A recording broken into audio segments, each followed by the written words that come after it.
ఇంత వాటర్ ఎందుకున్నది, గొంతు తడవాలని దప్పి తీరాలని ఎంజ చచ్చి బ్రతుకుతున్నది, సర్వలోకానికే విద్య నేర్పాలని.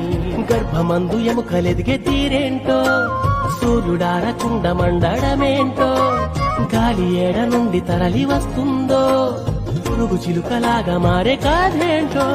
స్పేసుకే శాటిలైటులే పంపగలిగిన ఈ సైన్సు కైనా తెలుసునా. అలా కడలిలో అలా ఎగసి పడుతూ పరుగులిడుతూ తీరాన్ని చేరాక ఆగేది ఎందుకలా. ఎలా జరుగుతోందిలా చిలిపి కొయిలా పసిడి వెన్నెలా, తెలుసునా నీకైనా ఈ వింత ఏమిటలా. చిత్రమే ఆద్యంతమీ లోకము, ప్రశ్నలే ఏ వైపు చూసినా ఆన్సరే ఏడ ఉందని వెతికితే అందెనే అద్భుతాల గ్రంథమే. చూశాను చదివాను ఈ సృష్టి ఆద